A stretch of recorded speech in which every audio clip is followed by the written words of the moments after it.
Super Mario has been around for almost 40 years and has cemented itself as one of the most recognizable video game franchises of all time. But with so many legendary games across different generations, it's got me wondering, which era was truly Mario's golden age? Before anything else, we need to figure out how to even divide these generations of Mario up. At first, I wanted to define it by the retro, middle, and modern eras. Instead, I decided to separate them like this. Due to how little significant games were released per console in the retro days, I grouped basically everything pre-2000s together. Aside from that, I just made each era represented by their main home console and handheld. As for how I'll be judging them, I won't just be considering the mainline entries. Sure, they are important, but unlike a lot of Nintendo's other franchises, Mario has many other really successful spin-off series like Paper Mario, Mario Kart, etc. And as for the specific judging metrics, I'll be looking at each era's initial success and impact, game quality, innovation and influence, and legacy. And remember, this is rating how Mario did in each time period, not how the consoles did as a whole. So without further ado, let's look at how everything began, and things have changed a lot since Mario's early days on the NES. But in the beginning, Mario wasn't exactly super yet, and despite Nintendo probably making a big deal out of his 40th anniversary this year, Mario first appeared 4 years before Super Mario Bros. Released. Donkey Kong was Nintendo's answer to arcade gaming in the 80s, and its premise was simple. You play as Mario, saving his girl from Donkey Kong by jumping over barrels and climbing ladders. 2 years later, Nintendo would release their next big arcade machine, Mario Bros. This game was simple too, and repetitive, but it still helped to grow the image of Nintendo and Mario in general. But Nintendo had a bigger vision than arcades. They wanted Mario to be in the homes of his fans too. And that's where the NES came into play. In 1985, Nintendo released Super Mario Bros., the first official entry into the Super Mario franchise, which would shake up the gaming industry. From this point on, Mario only grew in popularity, becoming the household name it is today. On the NES, Mario would see 2 sequels to his first game, each of which would sell millions of copies, but realistically, most of the sales were for the first game. I mean, it did almost single-handedly save the gaming industry after all. Moving to the Game Boy, Nintendo made a lot of spin-offs, but they still had mainline entries like Super Mario Land 1 and 2, each selling very well. On the SNES, Nintendo's next home console, Mario was all over the place. Of course, we have to talk about Super Mario World, a game still argued to be the best 2D Mario game of all time, but also there were a crazy amount of spin-offs here like Super Mario RPG, Super Mario Kart, and Yoshi's Island. The last significant console of this era, the N64, was where things really would change for Mario, making his first appearance in 3D with Super Mario 64. Aside from this, we got to see phenomenal spin-offs like the first 3 Mario parties, Paper Mario, Mario Kart 64, and even the Mario sports games. The impact of this generation is nothing to laugh at, that's for sure. This generation laid the foundation for Nintendo's massive success, and they built it off of the back of phenomenal Mario games. Sure, they really couldn't replicate the success of the first Super Mario Bros., but they found a way to consistently level up their games through each generation. The quality of the games are surprisingly good in this time too. Of course, there are some games that really aren't that fun to play anymore, but I still find myself going back to titles like Super Mario World, Super Mario RPG, Paper Mario, and Super Mario 64. And of course, the Mario Party games are timeless. The innovation of every new main entry into Mario was super impressive. While things started simple in the first game, it's almost night and day when comparing it to Super Mario World. And obviously, being the first company to truly make a 3D successful game is a plus to its score for me. Finally, the legacy of the retro era is clearly strong. These games have been remade, remastered, and ported over to new hardware ever since they started making consoles past the NES. To this day, kids are playing retro Mario games even when they have technologically way superior options. Without this era, Mario would not be where he is today, that's for sure. Moving into the 2000s, Nintendo had a vision for something far beyond what they've done so far. The Game Boy Advance would take everything great about the original Game Boy and improve upon it. Ultimately, this console ended up becoming a very strong entry in their handheld catalog. Ironically though, it barely had any Mario games. The only entries that weren't ports were Super Mario Kart and Mario & Luigi Superstar Saga. These 2 games sold well enough for not being insanely massive entries or anything, but it was clear that Nintendo was saving their heavy hitters for their new GameCube console. On here, we got the successor to Super Mario 64, Sunshine. Accompanying this game was a plethora of spin-offs like Luigi's Mansion, 4 Mario parties, Mario Kart Double Dash, and Paper Mario: The Thousand Year Door. As great as we might remember some of these games today, the sales did not really reflect it. This was much more of a console issue than a Mario issue though, since the GameCube had low sales to begin with. There definitely is something to be said about Mario not being a console seller, but I don't think that's entirely fair. The game quality of so many of these games are truly amazing. Sure, Super Mario Sunshine might not be the most polished game of all time, but it's still pretty fun and looks great. I mean, Paper Mario: The Thousand Year Door is commonly regarded as one of Nintendo's best games ever, so that's impressive as well. With these Mario games, I think Nintendo really wanted to just try a lot of different things. Mario Kart Double Dash obviously had a new mechanic, which was really interesting at the time, but even a game like Luigi's Mansion was very intuitive. The GameCube's unique analog triggers were used to their maximum levels with devices like the Poltergust, and of course, Sunshine used it too with Flood. This level of responsiveness is unique to the GameCube, and while analog triggers wouldn't really return, I still love them. The Mario parties also introduced the microphone mechanics, but to be honest, aside from memes, they're kinda silly. The legacy of the Mario games on GameCube seemed to be a mixed bag. In fact, I'd say people tend to get polarized in their views one way or another. Basically, you either love them or you hate them. This isn't true for everyone, but I do notice that games like Super Mario Sunshine have cult followings who will say it's easily the best 3D Mario game. But then you also have people who say it's the worst. And of course, you do have some games which are objectively good, like Paper Mario: The Thousand Year Door, which has been revered by critics and fans alike. The early 2000s was kind of a rough time to be a Nintendo fan. Sales were down, the PS2 was dominating, and games had to be rushed out. But looking back now, I only remember the good parts. After these somewhat dark times though, the Nintendo DS and Wii came to save the day. The DS had the potential to revolutionize the world of gaming, and that it did. One of its very first games was Super Mario 64 DS, which took one of the greatest Mario games of all time and put it in the palms of everyone's hands, completely remade. The DS turned out to be a massive success and quickly brought Nintendo back into the spotlight. Fortunately, Nintendo had plenty of Mario games planned for the DS, including 2 sequels to the Mario Luigi franchise, Mario Kart DS, Mario Party DS, and New Super Mario Bros. These games are genuinely all amazing and some of my favorite entries in all of their respective series. Just to admit some bias here, I did grow up with the DS primarily, and I might struggle to view it negatively, but even if I could completely remove all the bias, the DS is a very solid console, especially when it comes to their Mario library. Unlike some of the previous generation's lack of Mario games, the DS had something for every Mario fan. If you liked RPGs, they had it. If you liked the parties and sports or racing games, they had those too, and they were all great. Aside from one console we'll discuss later, I think the DS has the most complete library of Mario games. Going back to home consoles though, the Wii also released around this time, and it was no slouch with its Mario games either. Obviously, we have to mention the fact that the Wii is home to not one, but 2 of the greatest platforming games of all time, Super Mario Galaxy 1 and 2. Aside from that, it had a really good amount of spin-offs like Mario Kart Wii, Super Sluggers, Mario Party, and no, I don't care that people don't like Mario Party 8 because I do, but Mario Party 9, yeah, that one sucked. Oh, and I really liked Mario Sports Mix. I think it's one of the most underrated Mario sports games, period. It also had Super Paper Mario, which I know is controversial, but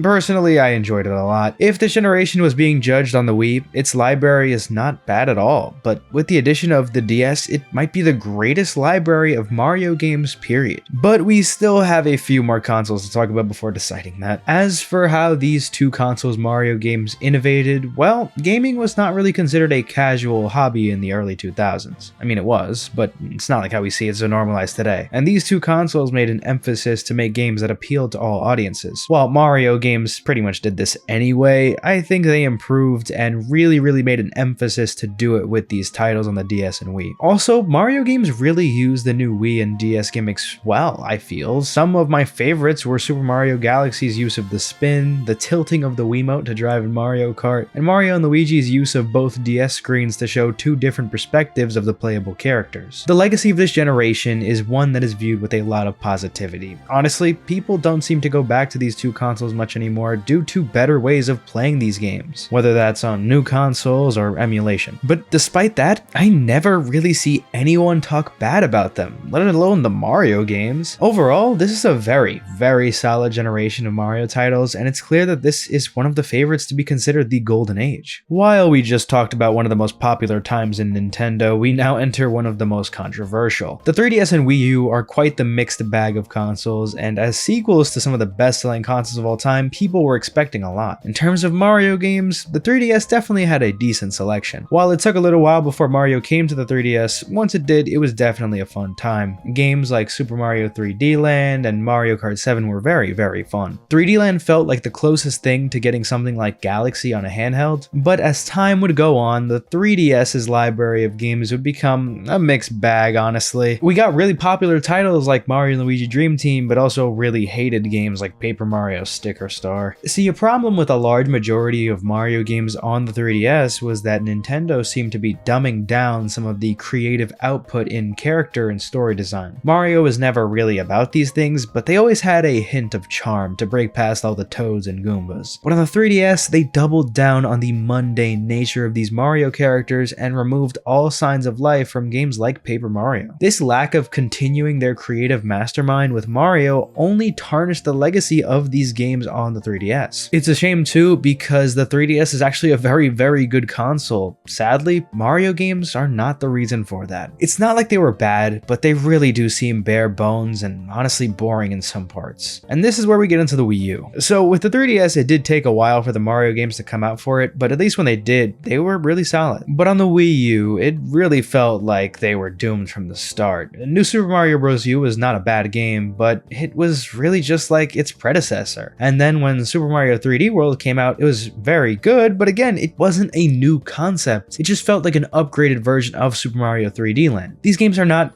console sellers, and when they were put on the already failing Wii U, it was a recipe for disaster. Innovation on the Wii U was decent, all things considered. While it felt like they were taking a step back with the creative expression, Mario games did utilize the gamepad in fun and intuitive ways. My personal favorite was, of course, Super Mario Maker. I think it's kind of ironic, though, that the best Mario game on the Wii U is one that lets you create levels in his past games. Oh, and I definitely think Mario Kart 8 is a fantastic game, and it probably is the console seller out of this bunch. The Mario library on the Wii U isn't bad, just somewhat disappointing. For this, the legacy of Mario on the Wii U is basically to be forgotten. Anything good here was ported and upgraded on the Switch, kind of leaving us to not care at all about the Wii U's legacy. And honestly, maybe that isn't such a bad thing. This 2010s era is something that I should feel nostalgia for, but somehow I don't. And I think that's a testament to how soulless Nintendo became around this time. And finally, the modern era, aka just the Switch right now. Unlike the previous generation, Mario was an early and important part of the Switch's life. With games like Mario Kart 8 Deluxe and Mario Odyssey in its first year, fans were delighted to buy a Switch just for these games. As the years passed, we slowly but surely got new entries into different branches of Mario. I won't lie, there weren't a ton of brand new concepts or anything, at least not until later, but we got great games. Toward the end of the Switch's days, we've got something that people probably didn't see coming, arguably the best 2D Mario ever in Super Mario Wonder. And when you have contenders for the best 3D Mario, 2D Mario, and even Mario Kart on the same console, it's kinda hard to ignore the strength of this game library. Genuinely, the only thing that could make it better is if we had better spin-offs. The Mario parties and sports games were okay, but nothing special. At least until Jamboree, because that game was actually pretty fun. And yet, there were also some ports and remakes along the way to solidify the Mario library. Overall, the Switch is just really strong when it comes to having good Mario games. In terms of innovating in these titles though, I think they did pretty good. Aside from Mario Wonder, they didn't take any insane leaps in concepts though. Mario Odyssey introduced the idea of open world Mario, but it didn't really have open world actually. The only true open world Mario game was the Bowser's Fury expansion to 3D World, but that game was so short, so I'm not really weighing it that heavily. Don't get me wrong, I think the Switch is overall very intuitive, but